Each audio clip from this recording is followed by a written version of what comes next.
Welcome to the Pop-Off with Gene FitzMagic and friends. Your daily sports and entertainment radio show, live all over the world. You're going to want to hear what these guys have to say. With their hot takes, recaps, previews, and predictions, sometimes these guys might get along, but most times, they won't. So see what happens when these guys pop off about the world of sports and entertainment.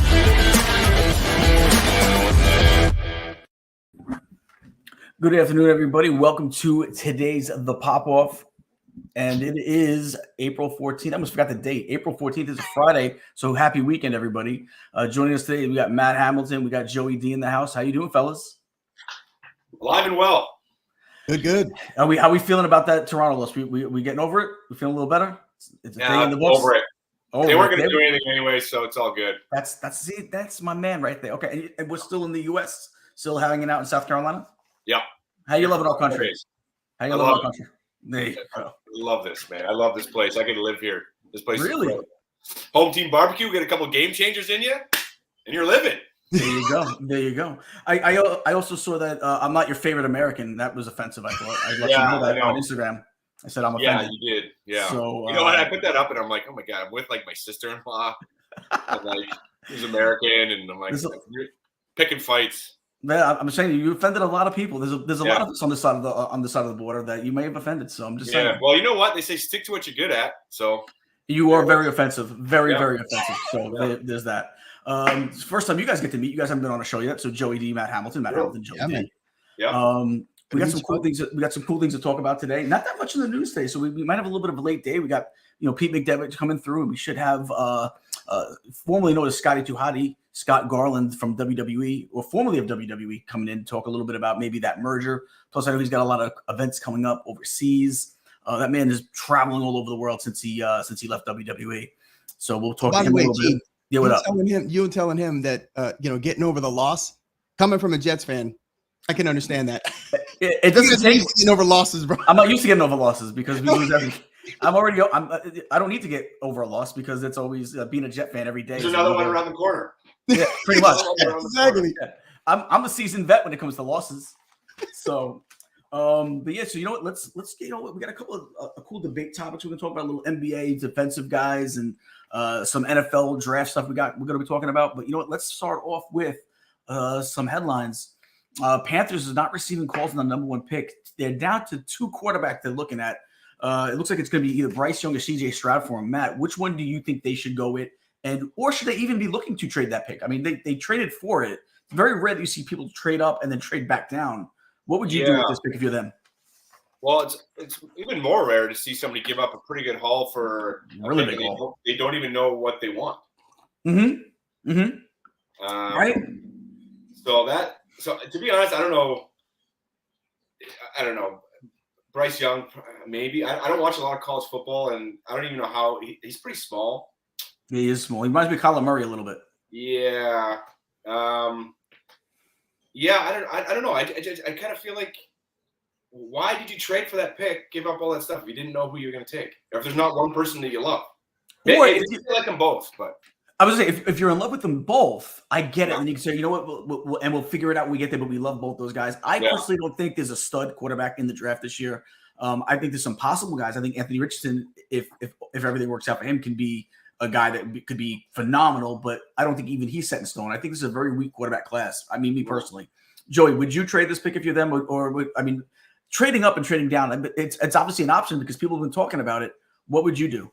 Right, and that's the thing. I think it looks to me like they're probably going to take Bryce Young. He's probably going to go one. But yeah, there's nobody, and you just said it. There's no slam dunk quarterback in this draft class. So you've got guys with potential, but I don't know. You could really interchange CJ or Bryce as far as quarterbacks go. And yeah, he's kind of a little bit Kyler Murray-ish where he's smaller. I don't know. I did watch him, not a ton, but I did watch him when he played in college. He didn't wow me that much, to be honest with you. No, so I don't think, I just don't know if there's really a true number one, but somebody's got to pick make the pick. And yeah, they do need a quarterback. So it wouldn't make sense to trade up and then trade out. And, like Matt's saying, if you don't know who the heck you're going for or who you want. So that's kind of where I'm at there. I mean, and Matt called it. They gave up a huge haul. They gave up a stud receiver. They gave up all those picks. But again, I don't see like I don't think the height thing is the issue because nowadays with these offenses, they move the offenses around so much that quarterbacks are going to be able to have lanes to throw in. They're not going to be the typical prototypical like sit in that pocket and throw. They don't need to be that anymore. They can move around. So I don't think that's an issue. I personally, if I had the number one pick and I had to go quarterback, I would go Stroud. I think Richardson has the biggest upside, but I think Stroud is the safest out of them all. I don't like Bryce Young that much. I think he's got a lot of holes. I know a lot of people probably disagree with me, but I wasn't wowed by Bryce Young. That's exactly how I feel. Yeah, if you're picking up one overall and giving up all that stuff, it's got to be a guy that's wowed you and that you have that you need to have. So agreed. So Packers still holding on to saying they want a first rounder from the Jets. It looks like it's not this year though. They want next year's first round pick, which is even more dicey. I would rather give them the first round pick this year than next year because this year we know he's going to play. Next year we don't even know if he's going to play next year. Why would I give them a first rounder next year for a guy who might not even still be on the team? They don't want to give conditional picks back in case he doesn't. Are the Packers out of line, Joey? For me, that's the only way that works. It's funny you mentioned conditional. For me, the conditional is the only thing that works. And I only say that because with the season that Rodgers had last year, and he's already going to be his 18th, 19th year, what are you guys really going to get? We don't know. Because even though he played okay last year, for him, it was still better than a lot of quarterbacks. You really don't know what you're going to get. So if you give up the number one now, I mean, it makes sense, I guess, but I don't even know if he's worth the number one anymore. I just don't. They're saying they want the 2024 number one. This year, a second. Right. My thing is, if I would give a number one conditional if we make it to the Super Bowl. Conditional is he's got to have a great season or he's got to have a certain kind of thing. And yes, the Jets have to go deep in the playoffs. I don't know about Super Bowl. No, I don't. I'm not giving him a first round pick for anything less than a Super Bowl. I'm not saying we got to win it. We have to have a Super Bowl appearance. Anything less than that.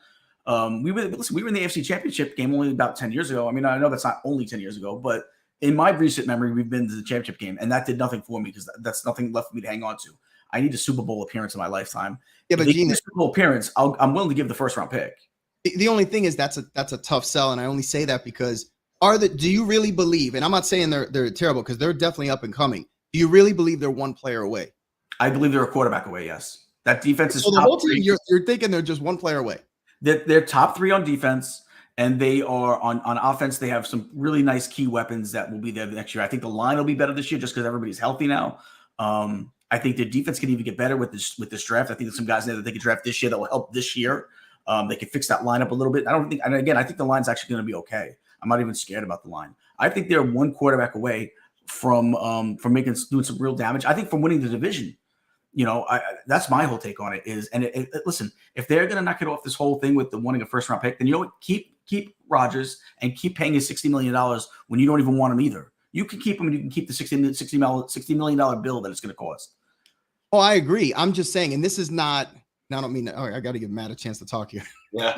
the thing is, yeah, I know, right? I'm sorry. I got to tell you, Gene, do you think, and again, the Jets are up and coming. They have a really good young roster, but what you're telling me is, the Jets have a 49er roster, and they just need a quarterback to plug in, and they're ready to go. Now, I think with a good quarterback, we can beat the 49ers. Joey, we can beat the 49ers with a good quarterback. I'm not saying you couldn't. It's the NFL any given day of the week, but the roster. You're talking about a roster that's completely loaded from top to bottom. First of all, that was a backhanded comment. Any day of the week means like a shitty team could beat a good team. It absolutely is a backhanded. We have slightly not as good defenses. We're a little under your defense. Mm-hmm. Where we lack on defense is sometimes we give up the big play. But I think we're not that far from you on defense, and I think we have just as good of weapons on offense once we have a quarterback to utilize those weapons. So you have Kittle, you have Debo, you have Ayuk, you have these guys. You have Christian McCaffrey. I'll tell you this: out of all the receivers, if you take both teams, receivers on both teams. Yeah. I think Garrett Wilson's the best receiver on both teams. Garrett Wilson is sick, but Debo Samuel is a Swiss Army knife. That guy's insane. Yeah, but I'm talking about as a straight receiver. As a straight receiver, I prefer Garrett Wilson. You're right. Debo can run the ball. But that's why he misses a few games a year because they have him running the ball and he gets tweaked up and he gets banged up. The best receiver on the Niners by far is Brandon Ayuk. No question. Yeah. And I think Garrett Wilson's better than him. He's good. He's good. The Niners have a lot of weapons. Niners have a lot. I like the Jets. Jets are a frisky team. Their defense is good. They're very good. Breece Hall will be back. That's the key. Breece Hall. But it's funny. Both teams have like no leverage. There's no market. That's exactly what it is. They're like, it's like they're bluffing each other. Like it's a game of chicken. First, it's like it's true. No one else is trading for Aaron Rodgers. So pretty much. And then, but now there's not that many options left at quarterback. When we talked about the other day, you can maybe go take a flyer on Tannehill or whomever. There'll be there's not a lot of options out there. So eventually it's going to get done. But I this kind of screams to me like the Packers are just kind of like, you know what, Rodgers, you kind of fucked us the last couple of off seasons doing your whole dark room weirdo shit. Hey, we're going to make you squirm a little bit. I think that's exactly what it is. And I also think they don't want to be looked upon as suckers by like the Jets just coming in and taking their guy. And I also think the Jets don't want to look at like suckers being they giving up money or giving up stuff for picks for a guy that doesn't want to be there. They don't want. So it's almost like both teams have all the leverage and both teams have none of the leverage at the same time. Yeah. You know what I mean? It's really like it's like a 50-50 thing. It's like and there's no options for either of them. Like they can't. That's what I'm saying. Like there is the option of Tannehill, like we said before. We actually spoke about that yesterday. He wouldn't be a bad fit. He's not Rodgers. He's not that great. But would I take Tannehill this year and draft maybe an Anthony Richardson in the late first round, second, we move back in the first round, grab Anthony Richardson, or maybe grab him in the second round because we got two second rounders, and then plug in Tannehill, let Anthony Richardson play behind him. I think Anthony Richardson, if his ceiling can be Josh Allen. If you look at their college stats, they were very, very similar college players, both big guys that could run the ball that weren't very accurate, but depending on how you coach them when they come into the pros, if you can coach them up like Dable did to Josh Allen he learned how to be accurate. He wasn't accurate in college, but he learned how to be accurate in Buffalo. And that's a lot about what Dable did. Now, if the Jets can bring in a guy that could help Anthony Richardson do that as well, then I'd be okay going the Tannehill route and bringing in Anthony Richardson to start maybe the following year.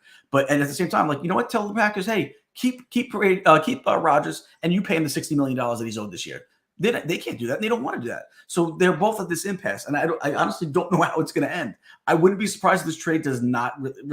I think it will. I won't be surprised if it doesn't. Second round pick, everyone moves on. Boom. I agree with that. And really, the only way they would take Tannehill is if they had the plan exactly as you said. They're going to draft. The plan is to draft somebody, which you said, unfortunately, this is not a strong QB class anyway. So maybe they find someone or can see someone that they kind of see potential in where he's not a top pick, but might end up turning out to be somebody really good. You never know. I agree. So we'll see what happens there. Coming up with also, we have Josh Harris has a non-exclusive deal to buy the Commanders. Right now, they're all singing in Washington to get rid of Dan Snyder. This might be the best NFL news in the last 10 years. It really might be. There's a lot to it. He's a part owner of the 76ers.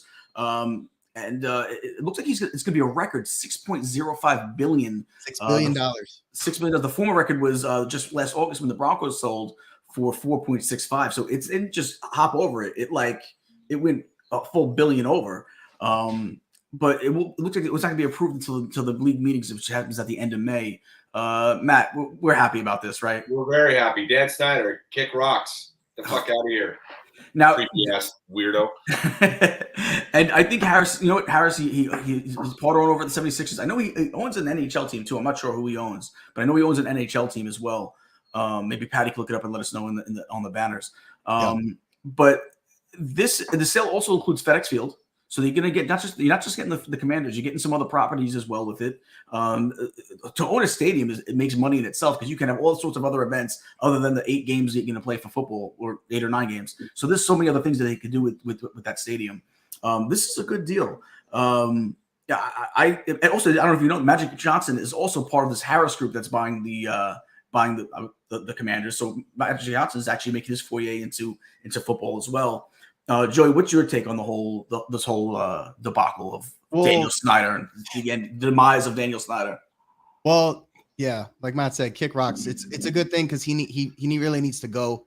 It's not a good look for the league. The longer he kind of lingers around and everything that's coming out about it, it's just getting worse day by day. Yeah, and ton of money. What's funny you mentioned is that, and I didn't even know this. So I always figured if you buy the team, you get the team and the stadium that goes with it and everything else. It's not always.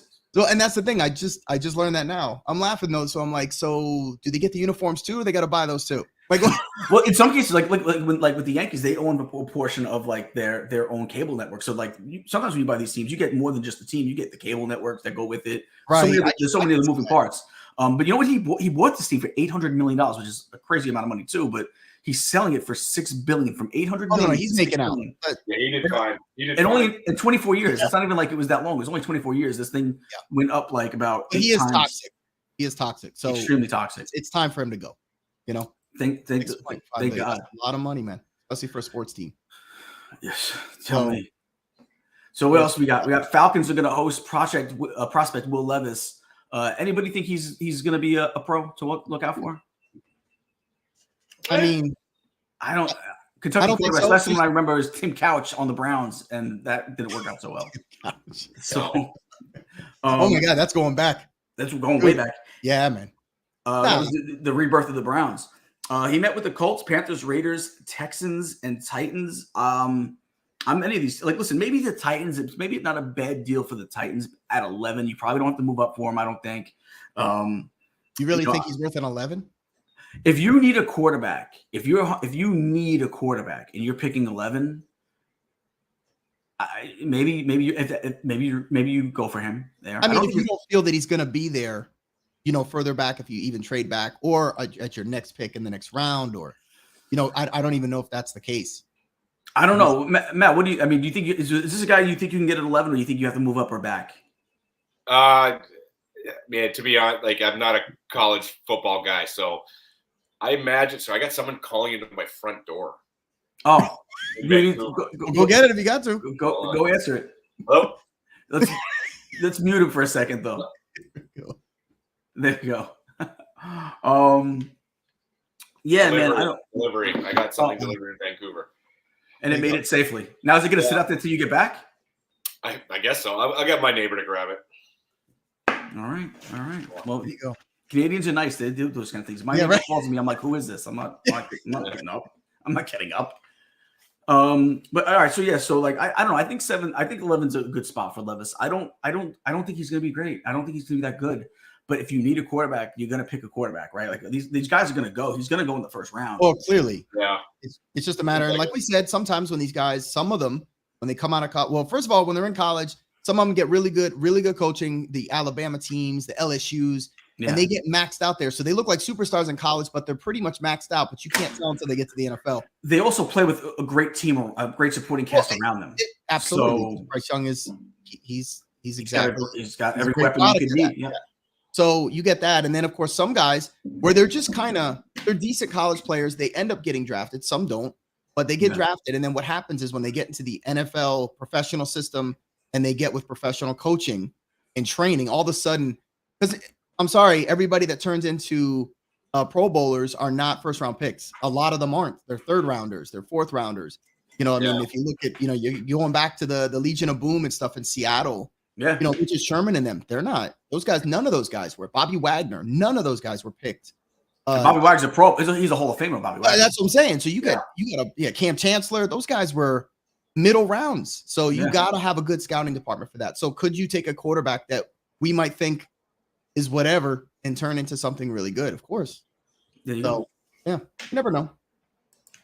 All right. So then we got Bruce Arians that remains involved with the Buccaneers. Do you think that's a problem for Coach Bowles, or is it helpful for Coach Bowles to have Arians still floating around the building? What do you think, Matt? I don't know. I'm surprised Coach Bowles still has a job. I agree. Great defensive coordinator, horrendous head coach. I've dealt with him. Listen, I'm a Jet fan. I had him for 4 years. I know what it's like. Yeah. But I agree. Great defensive coordinator. But this kind of seems to me like almost like a retirement job, where he's just going to slowly fade off. He's still going to get paid to be around the team, or like a consultant fee, exactly, that kind of thing. Because he's not a spring chicken anymore. But no, I don't know. I mean, Tampa Bay. I just imagine they're punting on this year. It looks like they're going to start Trask from the quarterback they drafted a couple of years ago from Florida. Yeah, but they signed Baker Mayfield, right? They did sign Baker Mayfield, so it's probably going to come down to him and Trask. I would imagine they probably want Trask to win out the job because he's young and they can maybe look at it like, okay, he could be a guy for the future. I don't think Trask is going to be any better than Baker Mayfield. I don't think there's anything special about Trask. Game manager at best, but that's basically what Baker Mayfield is as well. So at that point, maybe you stay with the cheaper, younger guy. They also might not so much tank, but also not try as hard. Looking because there's some good quarterbacks next year. We got some good quarterbacks coming in the draft next year from the guy from USC. There's a couple other ones too. So you could see them just kind of saying, hey, like you said, punt on this year, get a high pick. Let's get ourselves our quarterback for the next 15 years next year in the draft. Yeah. What do you think, Joey? I mean, is it if you're Bowles, is that a headache having the old? And now, again, that's like his godfather. That's like his guy. Right. But it can't be great having him looking over your shoulder, having maybe almost feeling like is he being second guessed at times. The only thing in which we don't know because we're not there. We don't know that type. We don't know the type of relationship that they have or the type of interactions that they have. Is Arians really watching over him? Giving major oversight, or is he kind of hands off with him? We don't really know. At least I don't. So I guess that it could be a bad thing, depending how OCD Arians is. I really don't know.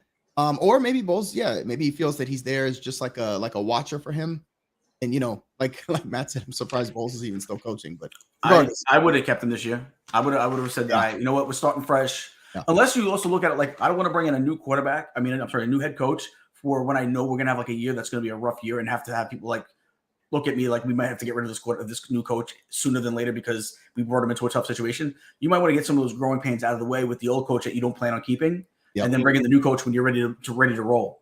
Otherwise, you put these losses under his belt, and it makes his leash a little bit shorter when you're actually ready to roll. Yeah. There's no growing pains at that point. Agreed. So you might see that might be the only reason why he kept his job is because they might be looking at as next year as the year that they bring in a new head coach. In fact, I'll even go right now. I don't think it's too much of a stretch to say Bowles will not be coaching this team after next year. Oh, I agree. I think that's what safe to say.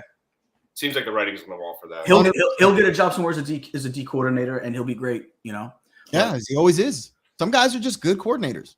Yeah, and that's what he is. All right, last of the NFL headlines. Browns end their agreement with First Energy, changed their stadium name. Do you know what they changed their stadium name to? No. It's really inventive. The Cleveland Brown Stadium. Well, that's so very. That's how much news we had today. Is we just went with that as one of our headlines. Is that's hard to forget, I guess. Cleveland Brown. I mean, it's original. I'll say that. There's not much of the news to NFL today, man. I mean, I think because this week there's a little bit of a lull in these few days, and then next week is where it's really going to ramp up because you got the draft next week and the week after. You had that flurry of free agency, and then now you kind of got that time where we're gearing up for the draft, so there's not going to be a whole lot of movement at the moment. Exactly. So let's talk a little NFL. What do we got, Patty? What's the first topic we got coming up for the NFL? NFL. Didn't we just talk NFL? No, we got one of these other things coming up. Hold on. Where's the banner for it? Oh no, we're gonna talk defensive player of the year. Is that what we're gonna do? Oh, we're gonna do okay. Predictions on who'll be the end. Let's talk. All right, let's talk defensive player of the year. I guess. Who do you got? I know there's listen. Defense is not what it used to be in the 80s and 90s, man. When you could actually play defense. Now it's more like almost being like the Fighting Bulls. But Matt, who would you say might be your front runner for defensive player of the year this year? Good question. There's a couple names. There's a lot of Bucks names floating in there. Yeah. Robin Lopez, Drew Holiday, Giannis, Draymond Green's had a good defensive year. I love Drew Holiday's on defense. So you're right about that. I think he's got to be a front runner from that team. I was listening to a podcast yesterday, actually, and they were talking Evan Mobley. Evan Mobley had a fantastic year this year. Yeah. He's actually – can I tell you something? He's actually my pick. Jaren Jackson Jr. for the Suns had a really, really good year too. Not the Suns, Memphis. Yeah. Yeah. If you had to pick one of those, who out of everyone you just named, who do you go with? Mobley, probably because he Triple J missed too much time, I think. I go Mobley too. 20 games? Was it that much? I feel like he didn't miss that much, but that's still significant time, even if it's 15 or so. It's still significant time.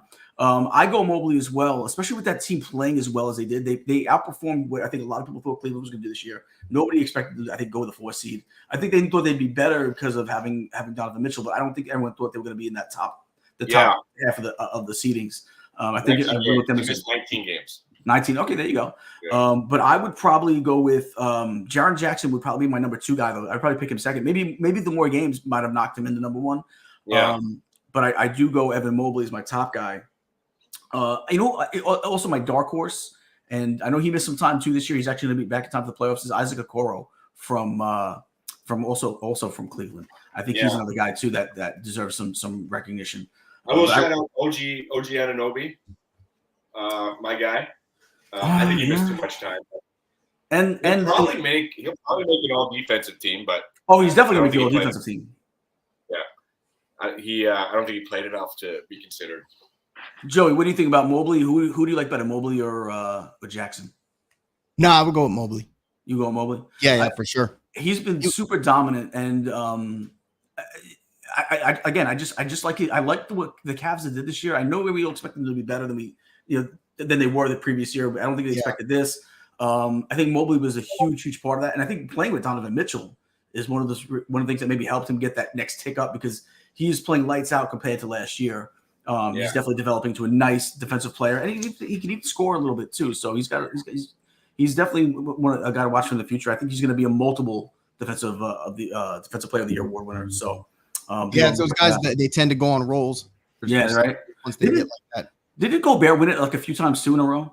Am I misremembering that? Didn't Gobert win it like 2 or 3 times in a row? I think he won it twice in a row. That's right. Okay, I was gonna say I thought he did. Still, there you go.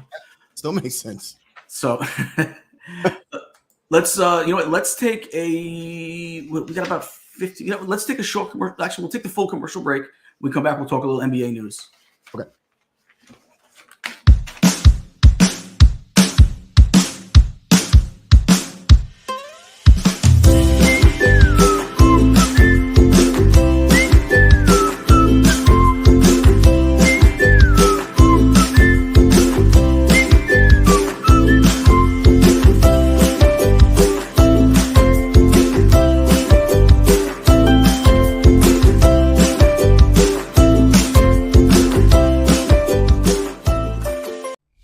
Craving your favorite theme park treats right from the comfort of your home?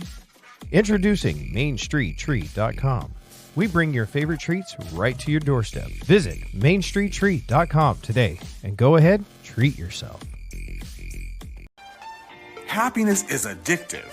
Passionate about spreading laughter and creating smiles worldwide. Happiness is addictive brings our global community together through humor, optimism, cheer, hopefulness, and merriment. Happiness is addictive.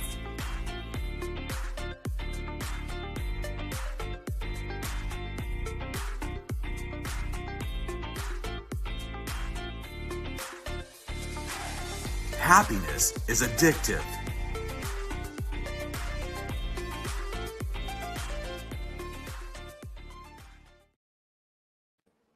Guys, looking to book a fairy tale vacation? Make sure you check out Neil from Your Fairy Tale Vacation. You can email him at Neil, Neil, at yourfairytalevacation.com. You can find him on Instagram, Disney Universal Travel Planner. You can even give him a call, 713-817-5934. 100% free travel planning, 100% free quotes. He specializes in Disney World, Disneyland, Orlami, Universal Orlando, Universal Hollywood. And if you want to look, get on one of those ships, man, he's got Disney Cruise Line, Royal Caribbean, Holland America, Norwegian Cruise Line, and Princess Cruise Line. So make sure you reach out to Neil at Your Fairy Tale Vacation. All right, guys. So let's talk a little NBA. Rudy Gobert, 3-time Defensive Player of the Year, by the way, just to clean that up.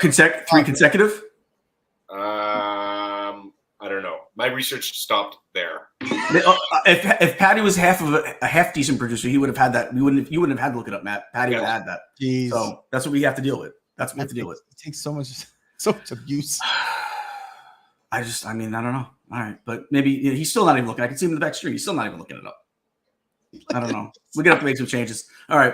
Warriors, Andrew Wiggins cleared to play Saturday. Great news or just good news? That's great news for Golden State. Great news in general as a basketball fan, wanting to see them be able to go into the playoffs full strength. I mean, the playoffs without the Warriors being dominant to me is like it feels almost unheard of after they've been there like the last 10 plus years. This is great news. Yeah. In what way do you think this actually? In what way does obviously we already think I think we talked about it yesterday. I think we all have them going over Sacramento. You had them over Sacramento too, I believe, right, Matt? No, you had Sacramento. You took Sacramento. Now, do you think this makes a difference? It makes a huge difference. I was anticipating him coming back. And my Sacramento pick was I just kind of was wanting to will them to win. I don't necessarily think they're going to win. They're a fun team to watch. But no, that's huge. He was arguably the best defender when they won last year. Yeah. Wiggins played really good and guarded the best offensive player on the other team most nights. So it's huge. And hopefully he sorted out whatever that whole situation is. And just good to see a good Canadian kid back on the court, Very, you're right. Always he looks like such a good kid. Always has like a smile on his face. He doesn't mind doing the dirty work without being Draymond Green does the dirty work, but he also doesn't mind being like a dirty player at times. Wiggins gives you the sense of he doesn't mind doing the dirty work, but he's not a dirty player at the same time. He's a good kid. So I think I had them winning either way without Wiggins or with Wiggins, whatever. I think this just secures my pick with the Golden State Warriors. But up next, Rockets to interview Sam Cassell for the head coaching job. He's been an assistant for about 14, 15 years. What do you think about this? Do you think he'd be a good fit over there? It's where he was drafted. Yeah. Oh, sorry. Go ahead. No, my bad. I should have picked somebody. I would have. It could be. That doesn't look like it's going to be as a first-time head coach, that's a good spot to go in because you get a couple years grace because you're going to need that there probably. Like Jalen Green is a nice piece, and love Jalen Green. But that team's going to stink for a little bit. I imagine. We'll see what happens in the draft. Where do you think they're better off going then? Do you think they're better off going with a like Nick Nurse, your guy? Nick Nurse has been rumored to be a guy that might end up in Houston. Yeah. What do you feel about that? Do you think Nick Nurse's time in Toronto is done, even though he's got that title? It seems that way. It seems pretty amicable both ways. Like, hey, he's been there 10 years. Has it been that long already? I didn't think he's been there that long. He was an assistant for 5. Okay, all right. So 5 is ahead. He's been there 10 years, and he's a great coach. I don't know why he'd want to go to Houston. I don't know why you're going to get rid of him. I think he still has a job to do in Toronto. I personally, if I'm Toronto, I don't get rid of him. I'd keep him. It's hard to find good coaches, man. That's what I'm saying, and he's a good coach. It kind of seems like he wants to go. It could be. He maybe. It's all speculative, but I don't know. Like Cassell, that seems like the ideal first head coaching situation where you're allowed growing pains in that situation. You know what I mean? And so you're allowed to have maybe a clunker season or two before you're moving in the right direction. And and he's from there. He grew up. He didn't grow up in Houston, but he's from the area. That's where he basically originally started his pro career was with Houston. As I remember, he had a great finals against the Knicks when he was just a rookie. So I do remember that. So I think I like the fit, to be honest. I like Sam Cassell. I think he was a good assistant coach for all these years. I think he deserves his opportunity. And I think Houston's a good fit for him. Again, is it going to be harder to fire him because he has that history with Houston being a player there and he's won a championship there? It could make it harder to fire him down the road if you need to. But I do like the idea. Sam Cassell, would if you're Houston, Joey, you take a chance on Sam Cassell even though he doesn't have any head coaching experience? 14 years coaching in the league. As an assistant, though, I'm saying as an assistant, the last 9 under Doc Rivers, who can coach. He's got a good pedigree. So I think I agree with what you're saying. Where I think it's kind of like he's kind of earned his right to get that chance. And like Matt said, it's probably a good situation because you're going to get some kind of a grace period in the beginning because of the situation. So I would think so. All right, let's see what else we got. Mike Brown wins Coach Association Award. Agree or disagree with that? Did he win it? In your mind, Matt? Yeah. That seems like took a young took a young, scrappy bunch, right? And yeah. And a lot of it's about narrative, right? Yeah, true. For that kind of stuff. And that's a great narrative. So, yeah, I think that's a good choice. What about you, Joey? Yeah, you win 48 games your first season. And a 3 seed. And a 3 seed. So, a young team. Isn't that the essence of coaching? You figure you have the same players. You took a coach, and all of a sudden now the team is, wins 48 games as a number 3 seed. You're going to give the coach credit. Just like they get a lot of the blame for some of the losses and stuff like that. You got to give credit when you're successful like that. Well, let me ask you a question. Was this team ready to run now? Did he get something out of them that another coach couldn't get? Again, we didn't expect him to be a 3 seed. He took a young scrappy bunch, but were they ready? I mean, this is a team that they got good players there.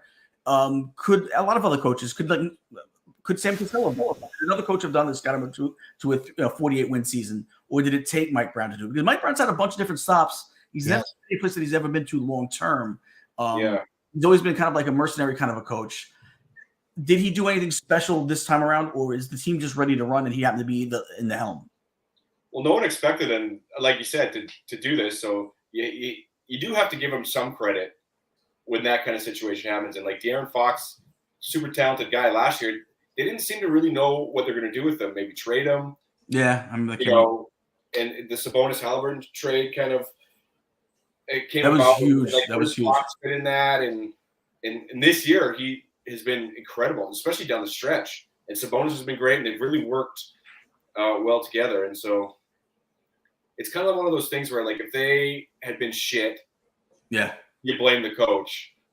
A lot of times the coach gets the blame. So if they're really good, we have to give credit where credit is due. And I think, and like you said, a young, surprising, upstart team. That's a great narrative for like that coach of the year stuff. Like that happened with the Raptors a couple times. Sam Mitchell, Dwayne Casey, when the team was expected to be as good, younger team, and they exceed expectations. So yeah. All right. Credit. Give Mike Brown credit, Gene. I find it hard to because I feel like he's been one of these guys that doesn't want to. You can tell. He's coached. How many teams has he coached? How many teams has he been head coach for? Oh my God, I don't know. Like fucking 6 of them.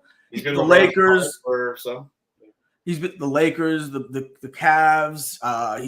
He's been all over the place. I'm a little. But a lot of these coaches are retread, and it's pretty much like that in all leagues. And Mike Brown's gone places where he's always. It seems like wherever he's gone, he's gotten good rosters too. He happens, he had LeBron a couple of times. He had, I feel like where he's gone, he's had the ability to have good rosters. Yeah. He's never had to really build a team. He's never had to go to a place where they had nobody.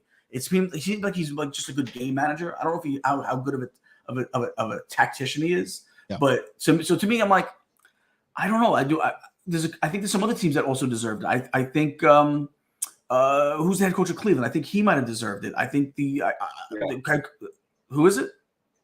I think so the name. I'm blanking on the name. It starts with an S, right? Hold on, I'm gonna beat Patty to the research here. Let's see if Patty can get it. Who gets it first? Well, also, just to your point, even Thibodeau from the Knicks. You can always say there's other people that could be that way, and this is with every year the who is it? Bickerstaff. Yeah, he's been around the block a minute too. So, but Bickerstaff does not start with an S, so no, I was not correct. Yeah. Maybe in Canada the silent. Yeah. Silent.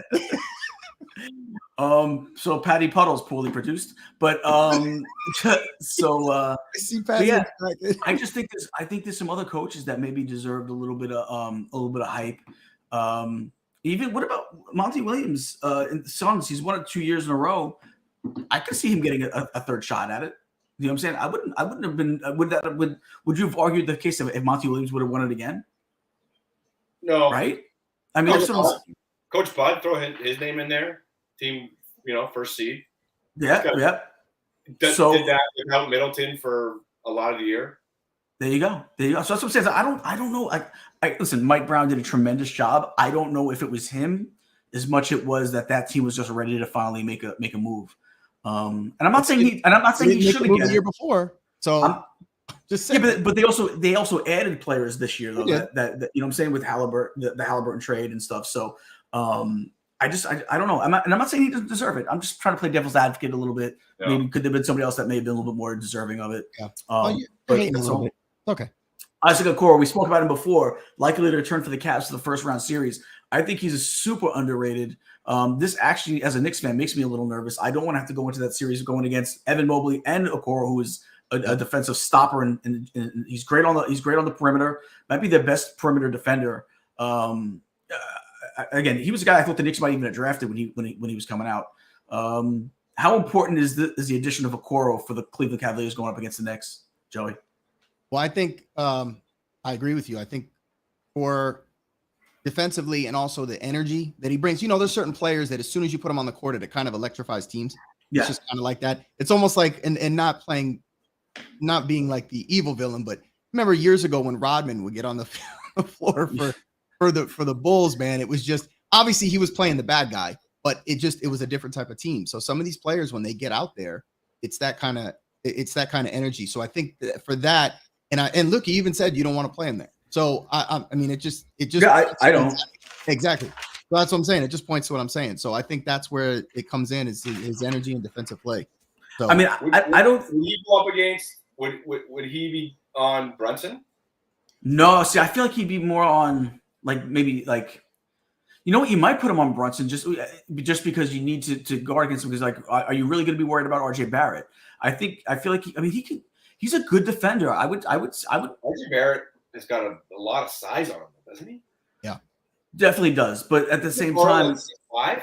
No, I think of course 6. No, he's not that short, is he? Oh, I thought he was 6'7". Paddy Puddles get it. He is 6'5". I thought he was 6'7". Also, they're saying what I'm reading is that they're saying that Brunson, that's the plan, I guess. I guess put him on Brunson. Everybody. Well, Brunson's going to be. I did no research and I'm bringing it. I love this. There you go. But he rolled out of bed in South America, South Carolina, and I don't get to roll out of bed. I get dragged out of bed by my pieces. I know. I don't get to sleep in down here. But yeah, you know what, he's going to guard whoever he needs to guard out there, because again, he's probably the best perimeter guy they got. Yeah. But it makes sense for them to put him on Brunson. And again, Brunson's going to be the guy either way. He's 6'6". Okay, I thought he was 6'7", to be honest with you. So I knew he had a couple of inches. RJ Barrett would have had a couple of inches on him. Basketball Reference says 6'5". Patty probably screwed up. Don't worry about him, Matt. You're probably right. So there's that. But yeah, I don't know. I think if you have, well, here's the deal. Forget about even the height. Take the height out of it, because good defense can play good defense. It doesn't matter the height sometimes. Right. You probably still put him on Brunson over Barrett, because Barrett's just had such a bad year, shooting wise, everying. So you probably put him on Brunson. Barrett, you just say that because he's Canadian. Yeah, Barrett's has regressed this year. He's been a super disappointment. He's one of the reasons why we didn't trade for Donovan Mitchell in the first place, because there was talk they might have wanted him, and then they didn't want to trade him. They didn't want to be part of that trade. Yeah. So that's part of the problem. I don't think he is. I mean, where do you start? I thought coming into that draft, I thought, okay, I like Moran the best.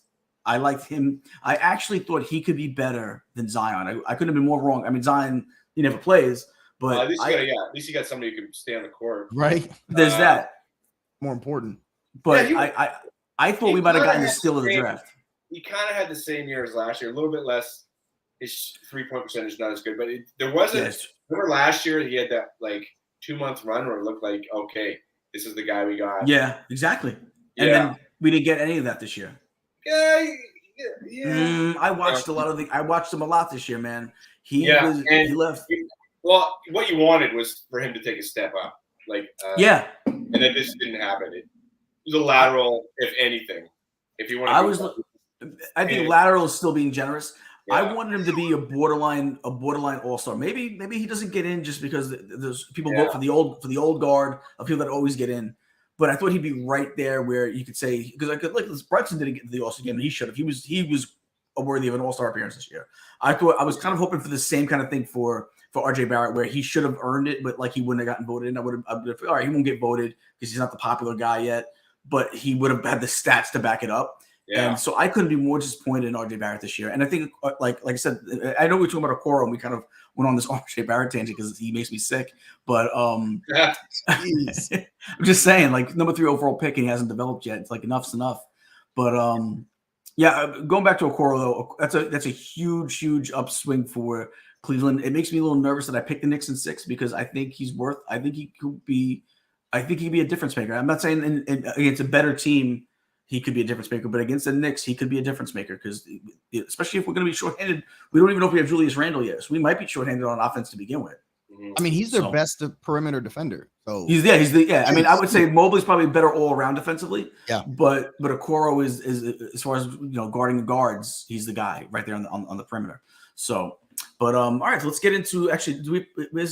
Pete's running a little late, so he's not here yet. Is he? So yeah, he's not here yet. And he never runs late. So hopefully everything's okay with Petey. Let's get into some Hollywood news. Disney's live action Lilo and Stitch finds its Nani, Lilo's sister. Does anybody really care about there we go. Does anybody who cares about the remake of Lilo and Stitch? Anybody ready for it? I feel like Matt, if you're in South Carolina, you're gonna have to see it. Why is this? Yeah. I don't understand. I don't hate on this stuff, but why does everything need to be made into live action now? Is that a thing? Like, well, definitely money. It doesn't mean it's a good fault.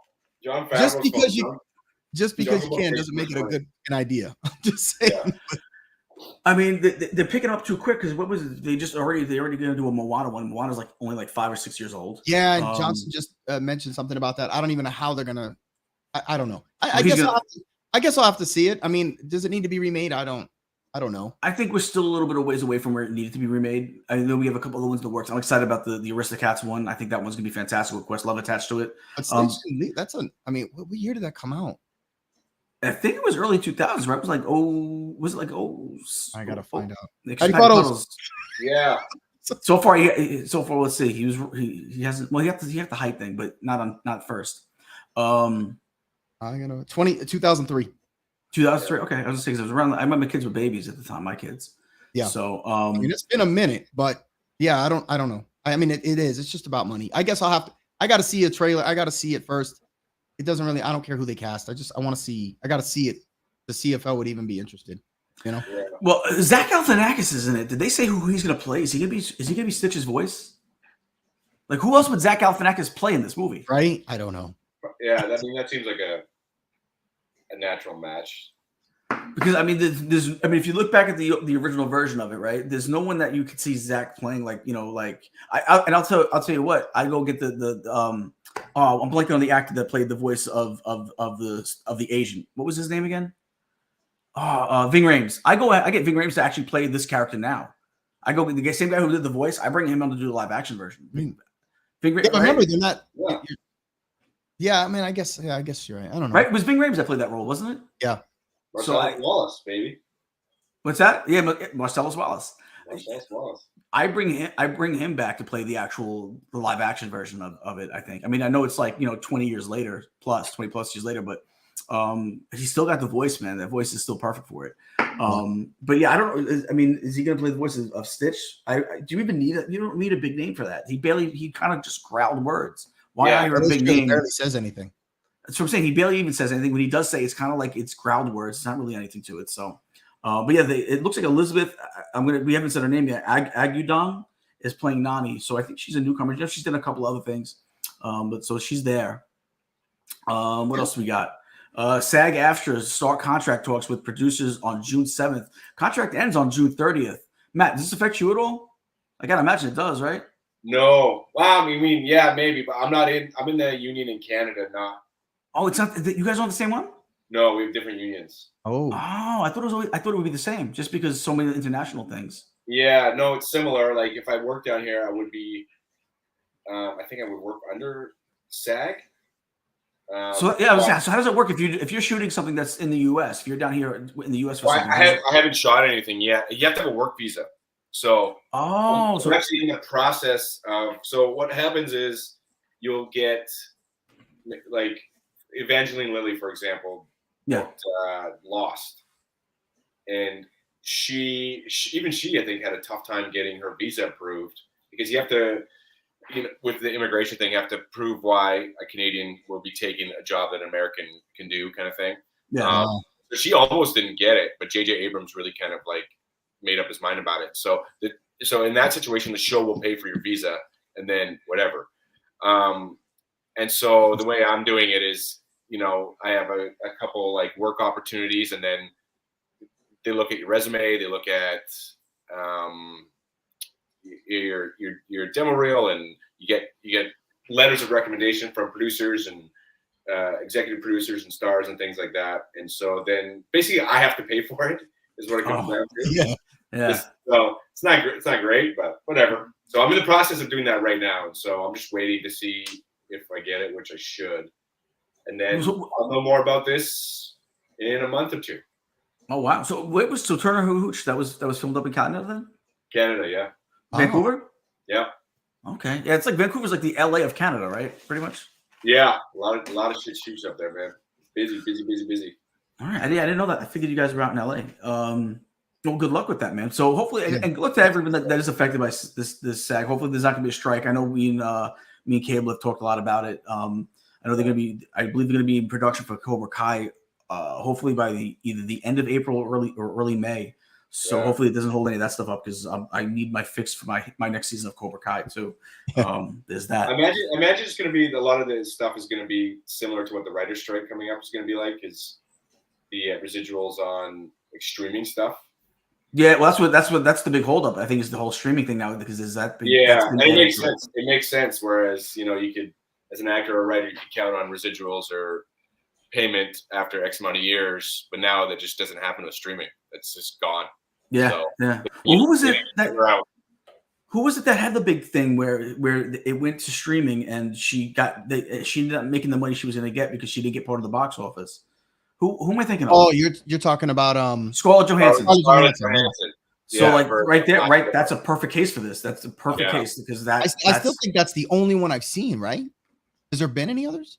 I mean, maybe that hasn't really made. I mean, that was a big deal at the time because it was because of the franchise that it was. She also made. That's why that movie still made money. She of course, it did. I mean, come on. I'm gonna say she got a paycheck. So I mean, it's probably a couple $1 million that wasn't coming her way, and that's not nothing. Nope, good point. Yeah, I mean, listen, even if you're a billionaire, you still want that million, right? So, there you go. So, Lady Gaga, Bruce Cohen to lead Biden's revived Arts and Humanities Committee. Anybody care about that? They tell the president what to do culturally. Like they basically say, I read about this culture stuff. I didn't even know this was a thing. Apparently, I didn't either. This has been going on forever, and I'm thinking, are they just telling them culturally? I don't understand what they're doing, because it really just says that they're giving them guidance on cultural issues. So when you look at the list of celebrities, you're like, I don't understand what they could possibly be telling him that he really needs to know. That's what I'm saying. Like, this is such a, there's so many other problems in the world. We're dealing with wars in Europe, and meanwhile we got to have George Clooney on line one for the president because he's got to talk to him about something that's on TV. Who's Jack Trudeau's advisor when it comes to cultural issues, Matt? Justin Trudeau. Justin, what did I say? Jack Trudeau? John Trudeau. Yeah. Justin Trudeau.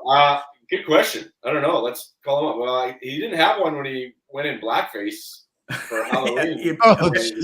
And you know what? I take that back. Maybe these guys do need one because he obviously needed one back then. So he missed the boat on that one. But yeah, I don't even think Canada would have anything like that. I don't see why any country really would or should. I feel like it's a waste of time and effort and money.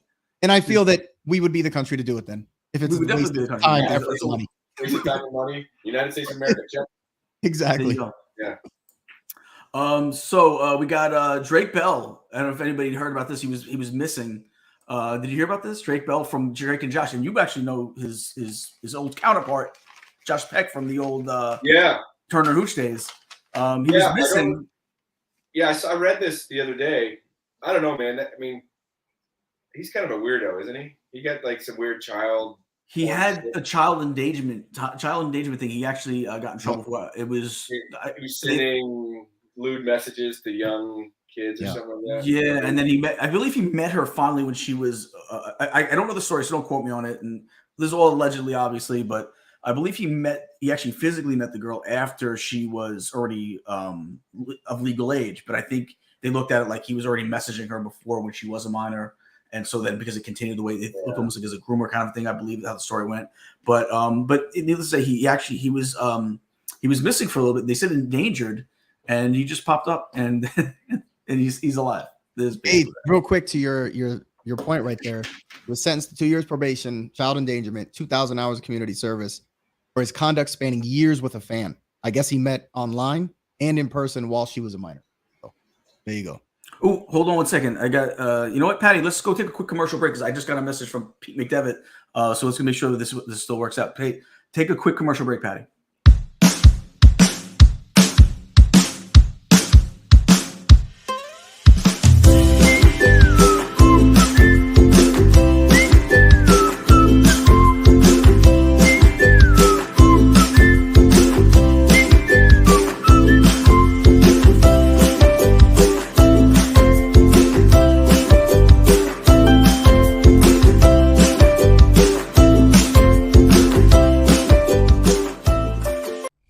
Craving your favorite theme park treats right from the comfort of your home?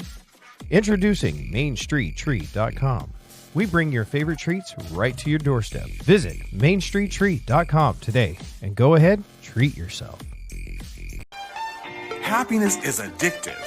Passionate about spreading laughter and creating smiles worldwide. Happiness is addictive. Brings our global community together through humor, optimism, cheer, hopefulness, and merriment. Happiness is addictive.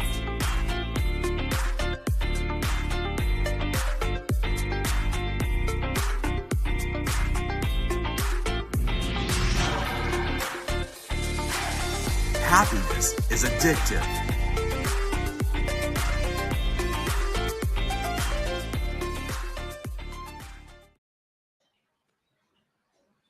All right, so Pete's going to join us in a little bit. He had a little issue that kept him away for a few minutes, so he'll be joining us soon. So let's get back to it real quick. Okay. What do we got? Drake Bell was missing. We found Drake Bell, so we're good there. Found him. Ali Wong, Jonathan Van Ness, Anthony Jeselnik joined Just for Less Festival lineup, and that's that festival over in Montreal. You're from Canada, Matt. Have you ever made it over to Montreal for the Just for Less Festival? It's true. I am from Canada. I have not done it for the Just for Last Festival. I've been to Montreal. It's a hell of a fun city. Got tossed out of a strip club there. Nice. Yeah. It's they're fully nude there too, right? They're like fully, right? Oh yeah. And we don't fuck I don't say around. yeah, I was like, wasting anybody's time in the strip club, time and money. I don't get it. It's called a strip club for a reason. Why leave anything on? Yeah, I don't know. Your country. It's not the first question I have about your country. But yeah, that looks good. I mean, Anthony Jeselnik is one of my favorite comedians. That guy kills me. His delivery is incredible, man. His deadpan dark humor to me is one of my favorite on the planet. He walks that fine line so well. Man, he's coming to Vancouver in like December, and the tickets are insane for him. He crosses that fine line very often too, though. Let's call it what it is. He crosses that fine line most times, and but God bless him, he's a very, very funny comedian. A big fan of his. I feel like I don't understand why he's not. I mean, I guess it's his comedy isn't for movies, but I don't understand. Like, I feel like he could be doing so much more. He's so give it time. Maybe he will. He's been around a while, but he's one of my favorite comedians. So there's that, and Ali Wong too. Also, she's got that new show right now, Beef with Steven Yeun. Have you seen that this new show that she's got on Netflix?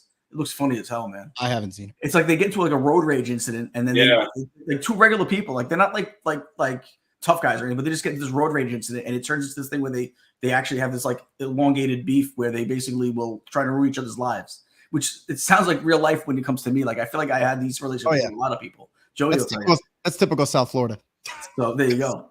It's every day. What else we got? James Bond casting director says younger actors have lacked the gravitas, mental capacity to play 007. As the only trained actor of the bunch, Matt, agree or disagree? I mean, she would know. I mean, it depends on the actor. I mean, I feel like Timothée Chalamet could have the gravitas. I don't know if I want him. That'd be going really young because he looks like a pup. But yeah, I guess. But because they're looking for the 30s, right? 30s, and they also had stated too that it has to be they want an unknown actor. They want someone that's basically like world known, world famous right now. Yeah, that's gonna be That's gonna be hard. I like the Game of Thrones guys. The thing I know with the Bond Harrington and what's his name from Bodyguard and Game of Thrones? The bodyguard, Rob Stark. Oh. What's his name? Oh, not Kit Harington. That's the other guy. Jesus, why can't I know who you're talking about too. I'm blanking on his name. He's great. He was in Eternals too. He's the guy. He was one of the leads in Eternals. Yeah, I'm blanking on his name too. Patty Puddles. He's got the new series coming out. Yeah, he would be actually. You know what? He would be. I mean, if they want to go unknown, he wouldn't be the guy, but he would be. He would actually fit that mold of a guy has like a distinguished Richard Madden. There we go. Richard Madden. Yeah. The thing Patty is, Puddles, that character is always kind of like it's kind of an older guy, middle-aged guy that's kind of in shape. He's not quite young, but he's not quite old yet, and that's kind of how they've portrayed that. So I don't know. I mean, yeah, I guess like Matt said, it probably depends on the actor. If you could, like a very distinguished guy, you know, like because if you even look back, like when they hired a lot of the other guys, they weren't household names. Like Sean Connery wasn't known yet. He became known because of that role. You know, every single one down the line was never famous until they got the Bond role, and then they became like some of them. I think Roger Moore. Here's Brosnan was well known. He was the lead of Hitch series, and they tried to get him before, so people knew who he was.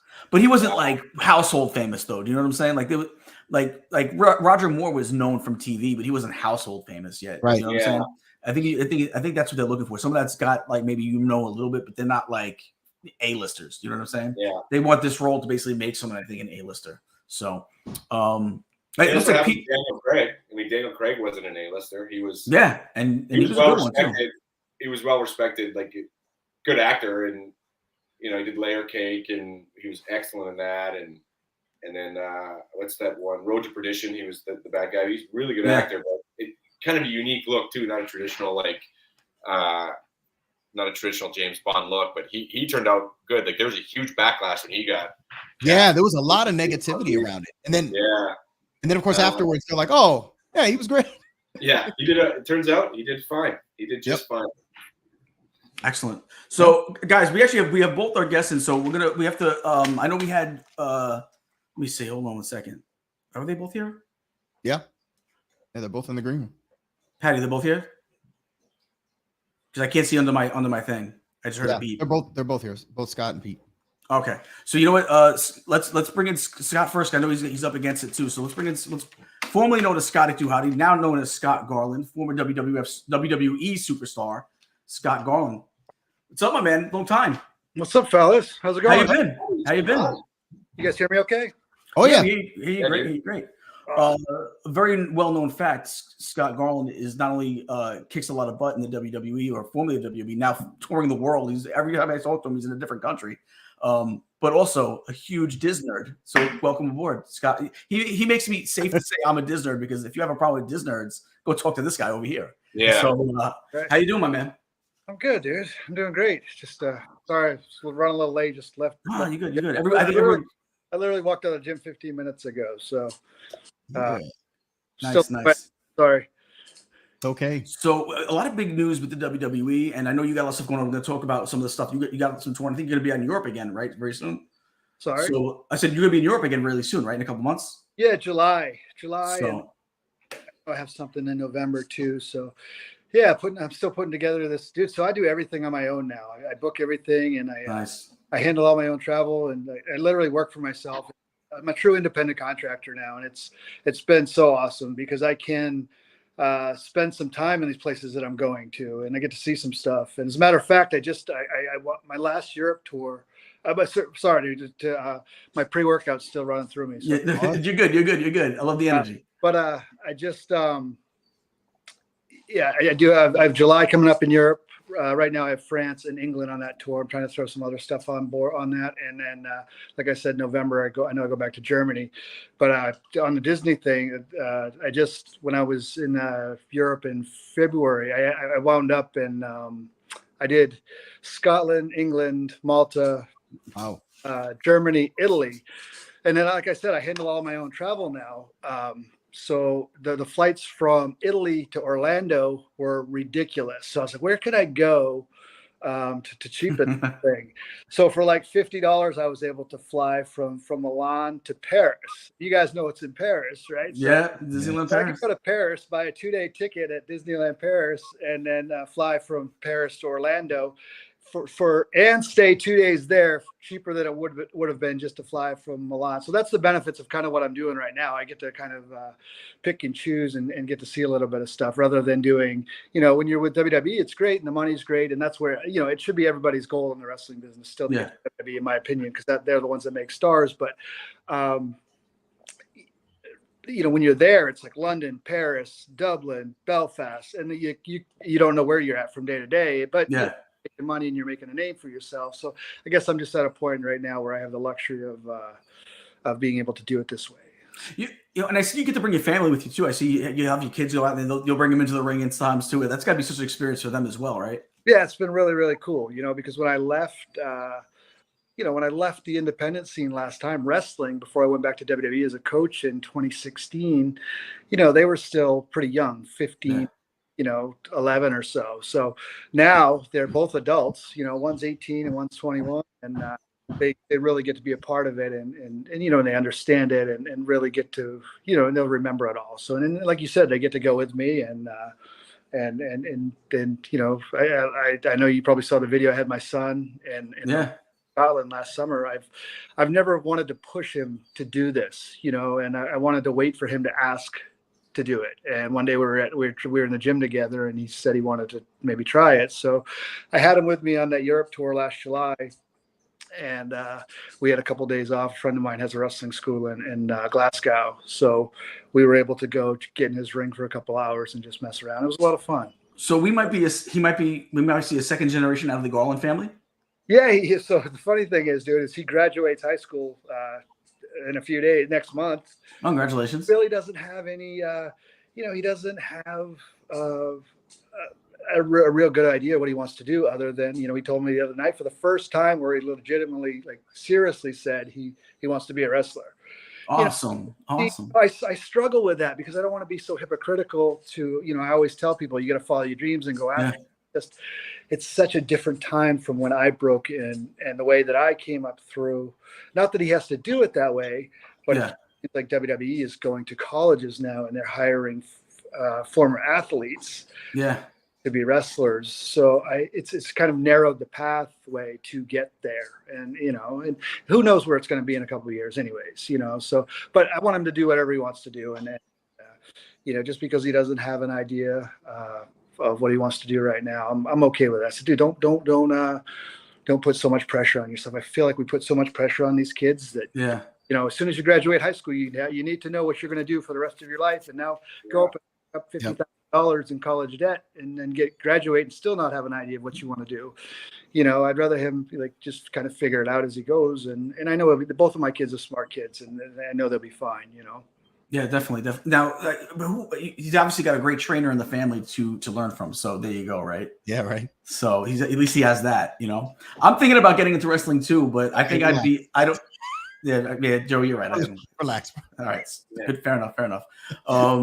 So with a lot of this stuff going on right now with the whole merger, what you have firsthand knowledge of what it's like to be in WWE. What do you think this merger is going to be like? I don't know if you know anything, but as far as anything, but I listened to a couple podcasts and I listen to Bischoff and I listen to Cornette and but I don't, and I hear what they say. I don't talk to a ton of people there, especially not about that. Anybody really knows for sure. One night everybody was 100% sure it's being sold to the Saudis. Yeah, right. That was only a couple months ago. That was a done deal. Dude, it's like nobody really knows what's going on, I don't think. And I think it can only be good. I don't know. I don't know any details. I think it can only be good, but we'll see. Do you think it's going to lend itself more to crossover? Do you think you're going to see some of the Masvidal, who now looks like he's going to be retired, but does he stick around a little bit because he might be able to now get in a WWE ring? Do you think it at least lends itself to that to an extent where maybe you see the intermingling of matches, or because I don't think you'll see the intermingle of matches, but I think there's now at least there's a relationship between WWE not there. I don't think there wasn't before, but I think there's more of an in-house relationship between the two companies where it'll make it easier for guys to cross over if they want to. Who would you say benefits bet more, WWE or UFC? I don't know. I don't know enough about it. I really don't know. Like, I'm kind of doing my own thing, and I'm going 100 miles an hour, and a dog in the fight. I want everybody to do good, but I don't know a lot of details. Yeah. So I don't mean to say this, nor do I care. Do you know what I mean? Like, I hear that for sure. And I wish, AEW is getting ready to go to England and do a huge pay-per-view over there, and everybody's talking about, they're not going to sell it out. Like, why do we have that negative? Like, I want them to do good. I want WWE to do good, because if those companies are doing good, I'm going to do good. So I'm working for myself. And when we were younger, everybody talks about the Attitude Era. Yeah, wrestling was cool. Dude. We talked about this, I think, when I was on your show before. Yeah. You couldn't go to Disney World and not see 10 wrestling T-shirts as you're walking around the park. Yeah. You could go to the mall and not see a DX shirt, an NWO shirt, an Austin shirt. Yeah. Wrestling was cool.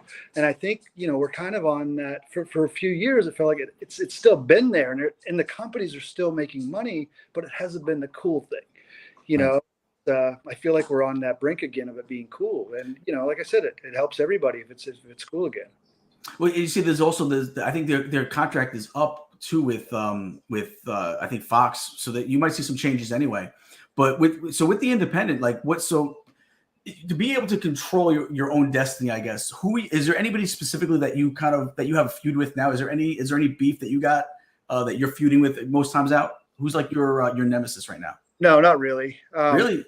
No, I do. They're all basically one-offs. There's guys out. There's a lot of guys in the UK, man. There's Gene Money. There's Charles Crowley. A lot of guys that people over in the States don't necessarily know, but that brink of of breaking out and being something, and to see those guys. I haven't done a whole lot in the States, to be honest with you. I really enjoy going over to Europe and working with those guys over there, but seeing those. But no, it's for me personally. It's kind of like I do a lot of one-offs. I go in, do a show, and then I leave. So I don't have really any issues with anybody. I see you're doing a lot of. Oh, go ahead, Matt. I'm sorry. Yeah, sorry. I'm sorry. Question for you. Who was your favorite wrestler to work with? Could have been back in WWE. Now, like, who is somebody when you're like, okay, we got a match. We got to do this. This is going to be a lot of fun. This is going to be great. Is there anyone that sticks out? Wrestle against or? Yeah, like wrestle against. Sorry, like opponent. Yeah, to me, like I always meshed well with Edge and Christian and the Hardy Boys. Yeah. And then honestly, personally, for me, like I always enjoyed working with a bigger guy. It was an easier story for me to tell in the ring, where I was a smaller guy. At the time, I was a smaller guy. Now I'm a bigger guy because the guys have gotten smaller. But I always enjoyed telling a story in the ring of fighting from underneath and trying to overcome the big guy or the big. Yep. Just an easy and simpler story to tell. And that's something today I feel like has kind of been lost, is the storytelling. And I tell this to the guys in my seminars, because I teach a lot of seminars now. Like the audience has to be able to follow your story of what you're trying to tell. What are you trying to sell them? What is your story that you're trying to tell? Now we're seeing a generation of so many cool moves. I say this is the most athletically gifted generation I've ever seen, where we see these super cool moves, but they're going so fast that if you're there with your buddy watching and you see this cool move, you don't have time to look at your friend and go, "Holy, that was awesome," because you've just missed the next three things that they've done, Yep. So Gene, I don't know if you saw, but I posted that match with Shawn Michaels and Mr. Perfect this week. I didn't catch it. From 1991. Oh, wow. Just, it wasn't Heartbreak Kid Shawn Michaels. It was Rocker, half of the Rockers, Shawn Michaels, against Intercontinental Champion Mr. Perfect.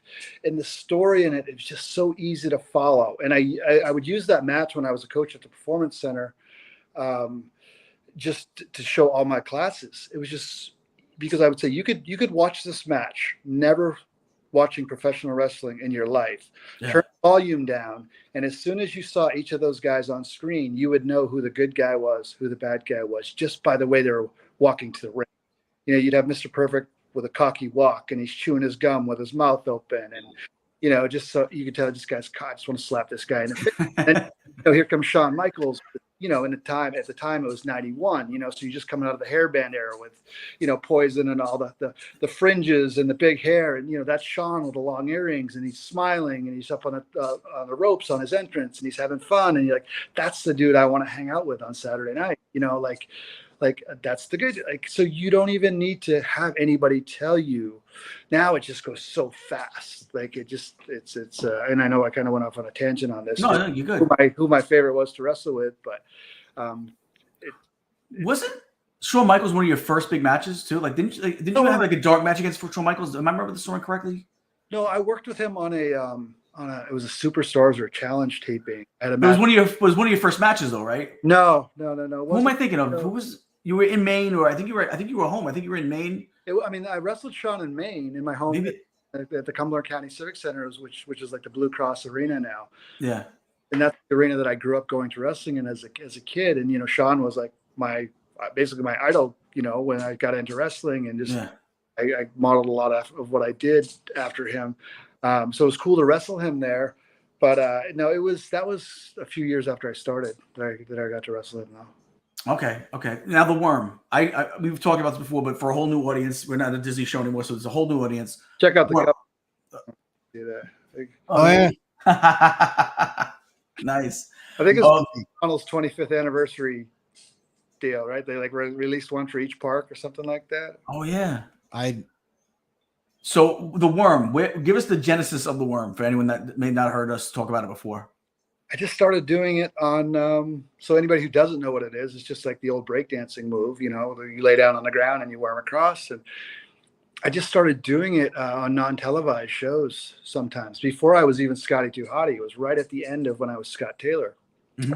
Before I became Scotty Too Hotty, I started doing it on what they call live events, which is the non-televised events, and I would just do it kind of to make the other wrestlers in the match kind of laugh. And, because you're always trying to get everybody to break character or whatever. And when I would do it, I started getting a reaction from the crowd, not huge, but as better than a better reaction than some of the wrestling stuff I was doing, So once I became this Scotty Too Hotty thing, which was kind of a hip hop wannabe type character when it first started, I was like, man, I'll put that worm into the act on television, and it just escalated from there.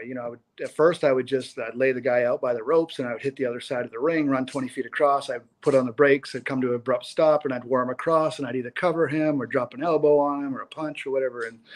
And again, I was getting a reaction. And then one night on Raw, as I laid him out, as I was hopping to the other side, instead of running, I started just hopping on one foot to the other side, and Jerry Lawler spelled out worm. WORM, and I heard the playback the next day. So I went to King and I asked him, I said, dude, will you keep please saying that on commentary, because I think the crowd at the time, the crowd was singing along with all the chants and I said, I think the crowd will get on board with that and they'll do it. And sure enough, a month later, they were doing it along as I would hop WORM, and then I would worm across, and then, that's why I encourage guys now, just try stuff. You never know what's going to work. Yeah. And that's what I was going to ask you. Did you expect that to be such a phenomenon when you first did it? You probably just did this to be funny, and then it became this thing that you'll be ever known for forever. I will always remember the Worm. I think that's how a lot of it works. I think any type of not only with wrestling. I don't think when I know we talked about Kiss last time I was on your show. Yeah. Huge Kiss fan, but I don't think Kiss knew when they put the makeup on 50 years ago. Right. They were going to become with it all. They might, I'm sure Gene will say he had it all planned out, but, but it's, I don't think they knew how big that was going to be. And, 50 years later, people would be wearing makeup to their concerts, and you'd have 3 generations. It's just, that's why in entertainment, I think you just have to try stuff. You just never know what's going to work, right? Yeah, for sure. So was there ever, I don't think I've asked you this, but I'm always curious, just because you see these movies and you're like, the damage that you guys, your body is taking these hits. Was it ever a move that you knew you had to go through with because it was part of, it was in the match, but you knew like once he gets me in this, it's going to hurt, but I got to, it's part of what we do. Like, was there ever a move that you were like, I'll do it, but it's going to hurt? I mean, anything that involves a chair. Everybody. How does that not like? If someone was to hit me with a chair, I'd be done for like forever, maybe.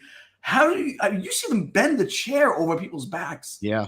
I don't, for the life of me. Yeah. I one time got my finger wedged in the chair and I almost cried. And this was like 2 weeks ago. How do you as grown men still not feel like when you get banged over the head with a chair? So, I mean, you notice now when you watch, I don't know about AEW, but WWE specifically doesn't do chair shots to the heads anymore. You'll never see anybody hit in the head with a chair. I never noticed. This was all, all the chair shots to the head were pre CTE and all the stuff that we know about concussions. Yeah. And people, they're just fake chairs. They're not fake chairs. It's like there's some chair factory in New Jersey.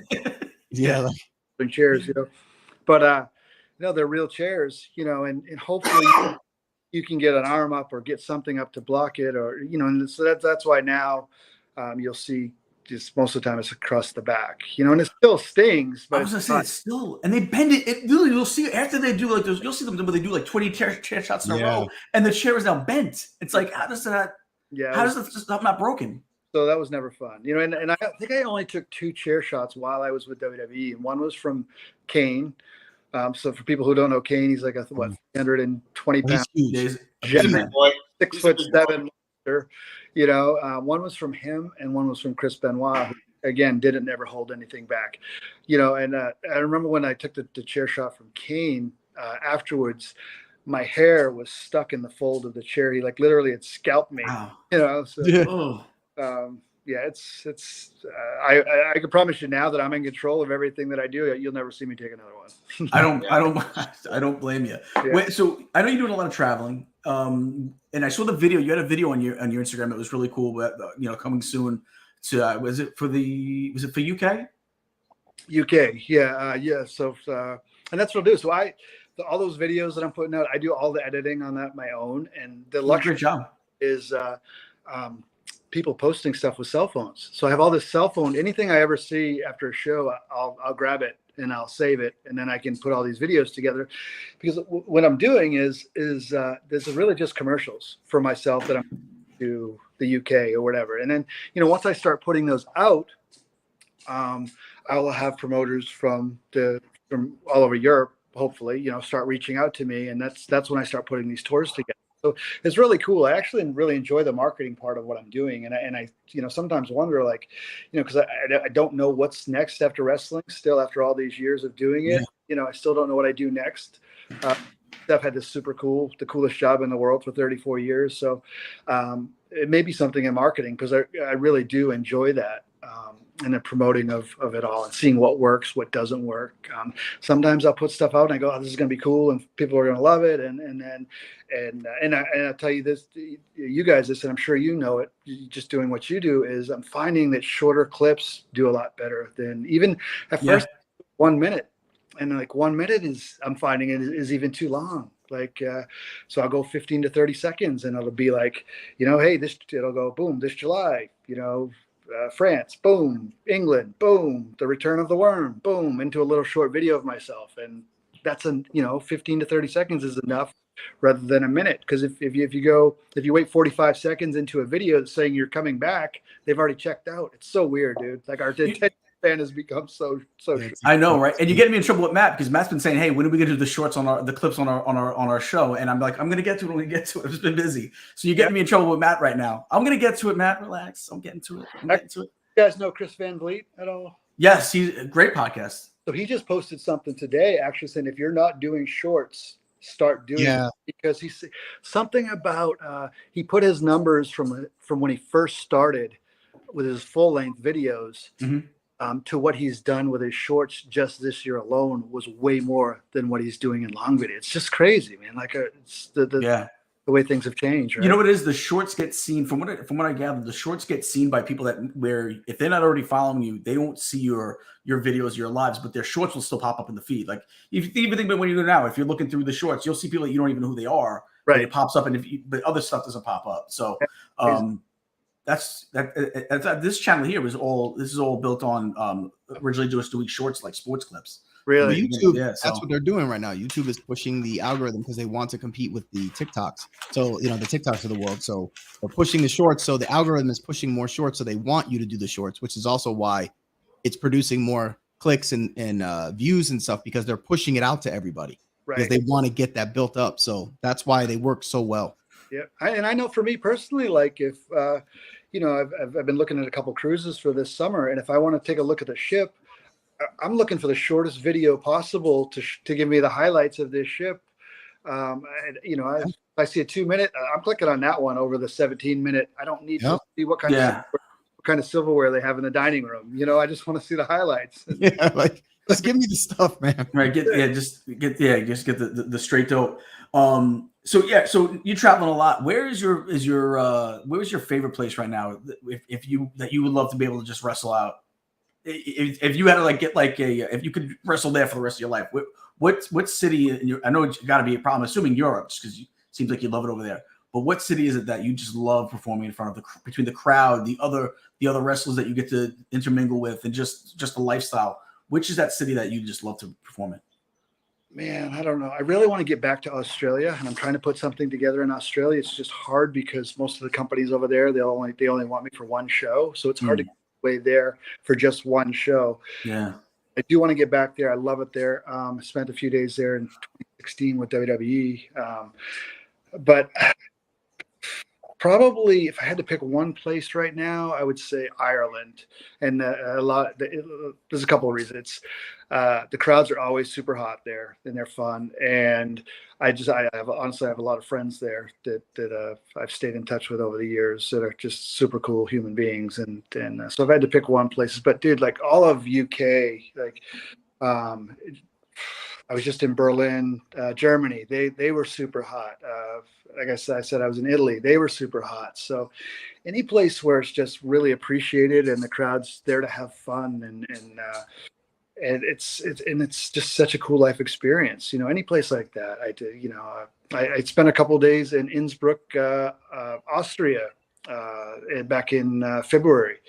It wasn't wrestling. It was just a couple of days off, but I was like, this place is just so cool. Like I'd love to go back there. It's just being able to travel, man. Like that's my goal. Like I don't care about, a lot of money. If I have a cool opportunity to go somewhere, I'm going to go, That's awesome. Yeah. I mean, and right now you get to control your own destiny. You can do whatever you want.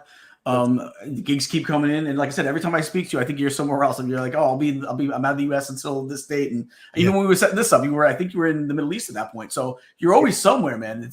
So God bless you. The gigs keep rolling in. Yeah, that whole tour came out of nowhere. I actually ended up filling in for somebody else who couldn't go.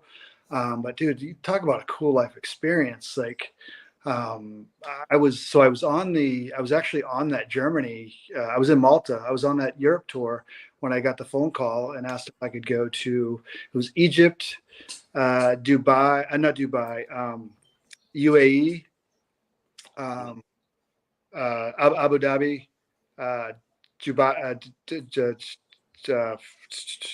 Djibouti, Africa, and what was the fourth place? Saudi Arabia. And it was all just military bases. I don't mean to say just, but when I say just, I just mean I wasn't wrestling. It was just meeting with the U.S. troops and going to the bases, hanging out. I think we stayed on 2 bases, and then we stayed off base on it and just went onto the base for the day on a couple of them. But whenever I get to do, and I would say this to them every night. Like I grew up as basically a backyard wrestler, in a small town in Maine, and was never even properly trained. So if I started when I was 15 years old, and if you when I was 15 years old wrestling in my mom's garage on a bunch of mattresses, that 34 years later I would be in Africa speaking to the U.S. troops. Like that is insane, dude. That is, it's not even like. I don't even know if it's realistic now. That's awesome. To do, like, how cool is that? And like, it's just such a cool experience. God bless it, man. So awesome. Yeah, man. So before we let you go, let everybody know where you got coming. I know you have a lot of stuff coming up. You have the video for the UK stuff. Let everybody know where they can find you and what you got coming up, where they can come see you wrestle live. Yeah, so this Saturday, everything's on my social media, and it's all by Instagram, Twitter, and Facebook. It's all the Scott Garland now. But this Saturday, I'm in Maine. I go home to Maine. Going to stay up there for a week. Yeah, stay with my family. But I have a show in Herman, Maine on Saturday, and then I'll stay there for the week. And then the following weekend, I go to Toronto, do a show in Toronto, and then London, Ontario, Canada on. So that's the 29th and 30th. I'm in Canada. Yeah, so this is my first time back to Canada, and I don't know how long, maybe 10 years, close to 10 years, if not 10 years. So as a wrestler, so it's just it's cool, you know. Sweet. Yeah. Hey, you know what? Real quick before we let you go, can you stick around for a few minutes because we have a guest that's actually I believe he might have known you back in the day. Sure, man. So Pat, I think we do have to do the one quick do like the one commercial, and then we'll come back with for what's with Poppin Pete, and we'll get that segment. Just stick around for a few minutes, Scott, and then we'll finish up. Thanks. Happiness is addictive. Passionate about spreading laughter and creating smiles worldwide. Happiness is addictive. Brings our global community together through humor, optimism, cheer, hopefulness, and merriment. Happiness is addictive.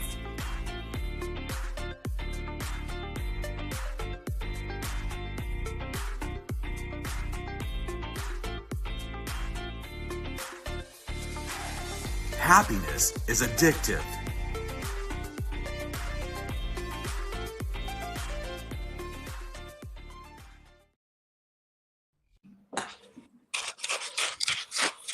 What is that noise? What? Where'd everybody go? You know what? Let's bring in Pete. I come in and everybody leaves. Yeah, what's up? I'm so sorry. What's poppin', Pete? What's up, guys?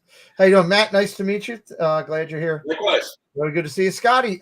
You and I cross paths, and when I put two and two together, you'll have an aha, I think, here, because I was always your favorite guy when you saw me at this location because I had your envelope when you were walking away, which is always the best part of a worker's night when they're leaving an indie.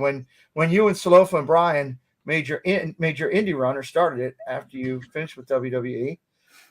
You came into my brother's independent federation, and I'm sure you'll know the name Dan McDevitt. Yeah. I'm Pete, and I was Dan's financial guy at the shows for Maryland Championship Wrestling when you guys were down there, and it was always a pleasure working with you. You were a true professional. Cool, man. Yeah, I remember that. Yeah. It was you guys had a heck of an indie run afterwards, and decisively so with everything. Yeah, no, not really. We didn't do a whole lot together, you know. It was all separate, but when you came in, people loved you. And you know, you talked about, I was listening backstage while you were talking about, you know, the whole worm aspect. I don't know if you remember, but one of the nights that you were there with us, that you were doing that whole finish, which is loved. Crowd went nuts. Okay. If you remember, you called for a ref spot in that one. And the ref was D. Edwards, who actually ended up being worked his way up and is now still with WWE as one of the referees up there. Oh, really? That's cool. Yeah. So he, matter of fact, that he one of the things he talked about when he got his position up with WWE, he came back to Dan's wrestling school and talked to a lot of the up and coming kids, and he talked about that night with you and a couple others. Some of the advice that Jerry had given, Lawler had given him, and how influential it was. So cool. You touch lives, and you don't even realize, especially with the wrestling business, you know, as much as you put your life in the guy's hands that you're in the ring with. So right. It's a cool thing. So I'm glad to hear about your success over there in England, everything you're doing. Cool, man. Thank you. And that you're a Disney nut. I love that. Yes. Disney not first. Yeah. There you go. So Scotty, so again, we'll let everybody know, make sure they check you out. And the socials again were it's the Scott Garland, right? No more Scotty Too Hotty, right? Yes. So guys, go check it out. Make sure you go see Scott Garland. He's going to be in the UK. What else? We have the UK booked. Anywhere else in Europe yet? Like I said, I know Germany for sure in November, and I'll try to start building on that after the July tour.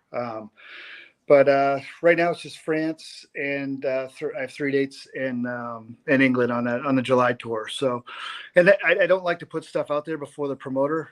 I hear you. Where it's for before the promoter advertises it. So I'll leave it at that. But I know it's three. It'll be my first wrestling show, I think, in London since returning. Everything else has been outside of London, around England. So that'll be kind of cool. and then like I said, France. So, and I hope to add some more to the France weekend. So we'll see.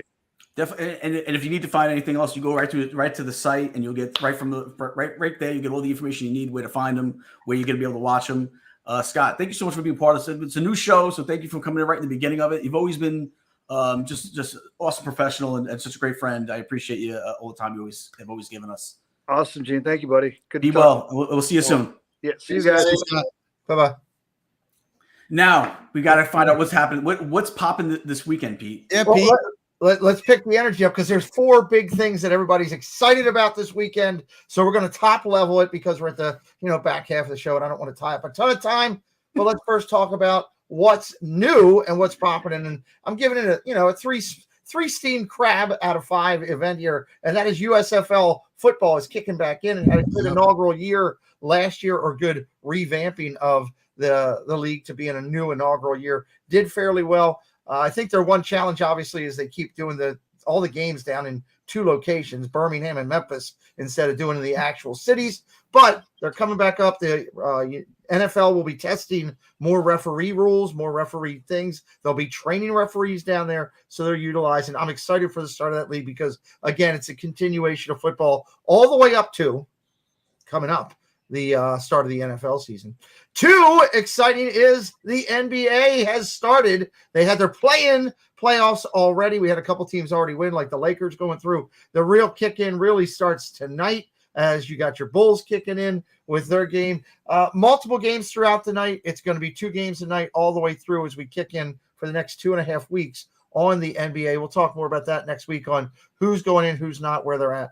Highlighting also NHL hockey. Finally today, we'll know the last 2 teams in after today. Had to wait to this last couple games. Monday starts the official first game. 2 games a night, all highlighted on TBS, TNT, and everywhere. Hockey's going to be hot. Favorite teams in the whole thing right now?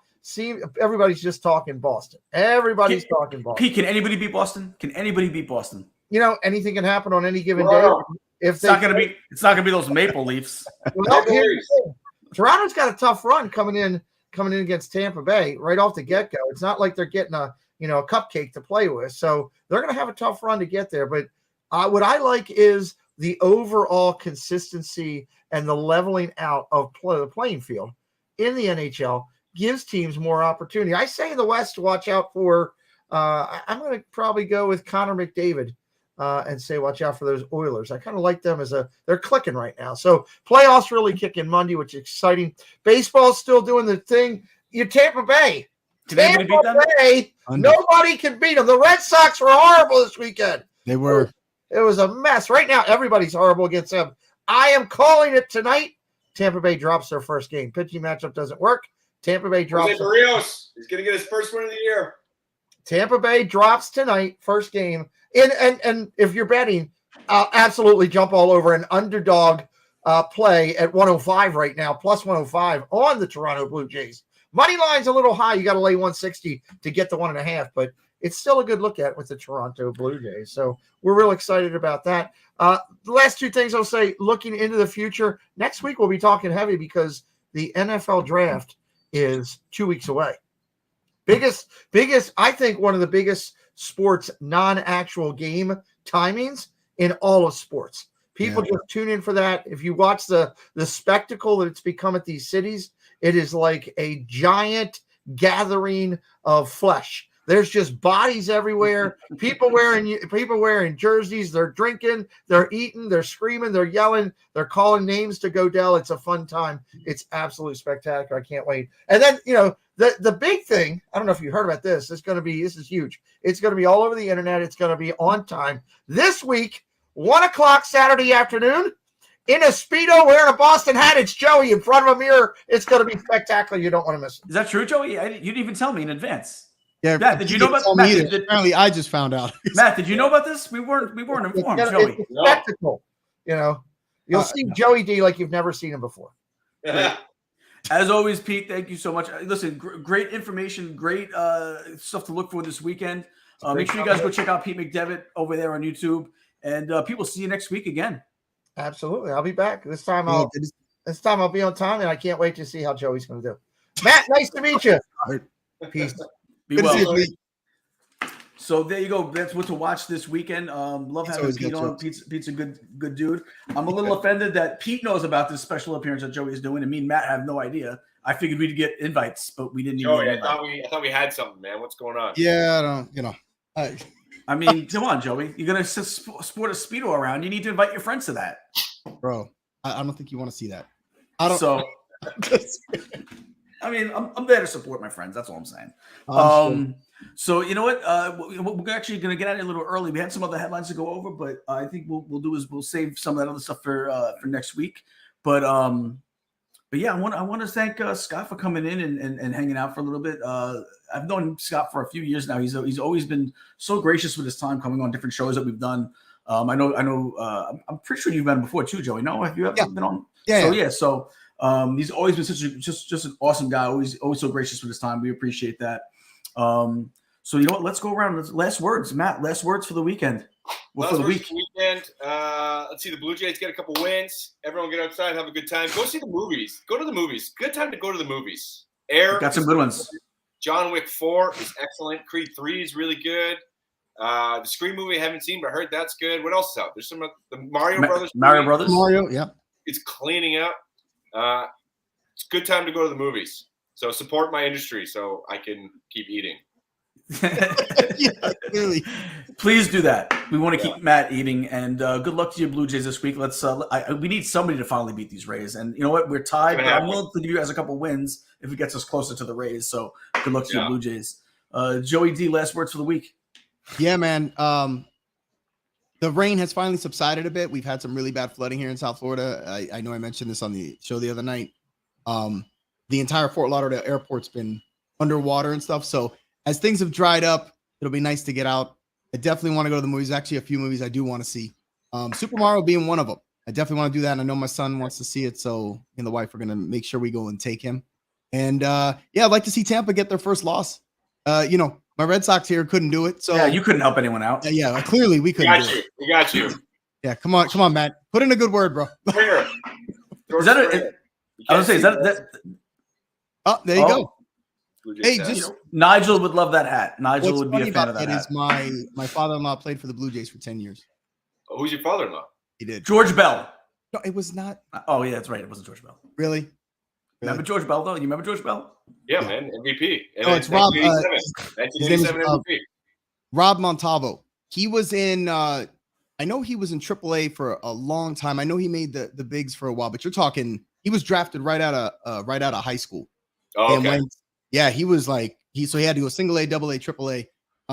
Trust me, anytime he gets a fan that sends him a baseball card, they requesting a signature, he eats it up and doesn't hesitate to text the family to let everybody know, hey, look, I got another one. So yeah, he's great, man. Well, guys, my last words for the week are for Joey D, Matt Hamilton. I am Gene FitzMagic. Have a great today, a better tonight. Have a great weekend, and we'll see you Monday. Peace. That's the pop off for today, folks. Thank you to all of our listeners, as well as our producers, Patty Puddles and Fareed Kameo. And make sure you tune in tomorrow to hear what these hooligans will pop off about next.